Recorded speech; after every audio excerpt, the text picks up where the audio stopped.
that's how I was, with these towers, that's how I was taught the difference between left and right. I was taught what the words left and right meant, because before then I didn't know a clue. My mum told me that the left tower is the shorter one, and the right tower is the taller one, with the suns on it. And this is Charles Bridge. And one thing is, this bridge is extremely crooked, and when you're in the middle of the bridge you don't notice it, but when you're at the ends of the bridge you really notice it, and you notice it on Google Maps too. This bridge is built out of really dark sandstone, which has a romantic look to it. Which has a romantic look to it.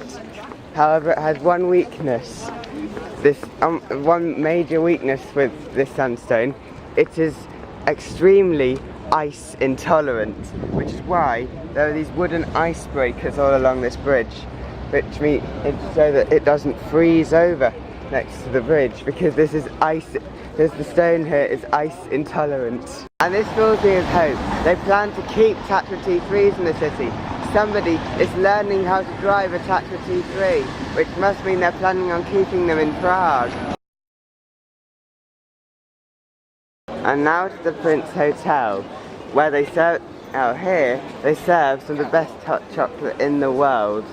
Basically, you've got it's layered hot chocolate. And there's a top layer of cream, and then below that you have a layer of thin hot chocolate, and then they have really thick hot chocolate.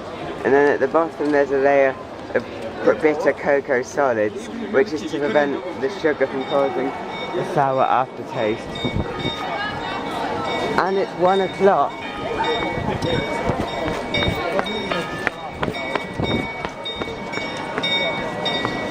Which means before I film the lift in the Prince Hotel, I'm going to film the astronomical clock. The astronomical clock has this really impressive internal mechanism, and basically every hour it's to trigger this mechanism in which the statues outside actually move. They move around.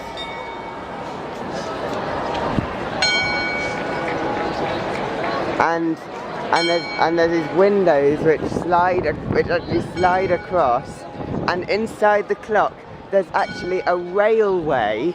This was invented in the 15th century. There is a railway and the statues of saints which go around on the railway pulled by a cable. Yeah, there's literally a cable railway. This technology is 15th century and so amazing.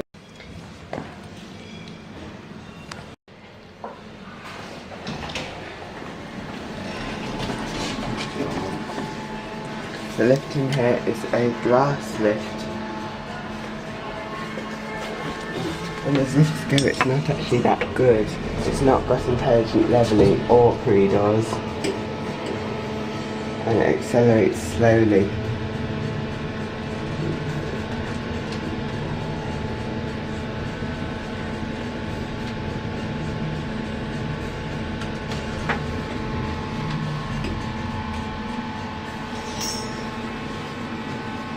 It's a bottom drive lift, and it's rather strange because the cables for the car and the cables for the counterweight are actually separate, and are just connected by the gearbox. Also, the governor thing is at the top, and the governor thing's at the top, and it sends it as wires to the ground floor. It's a Schmidt Sohn lift.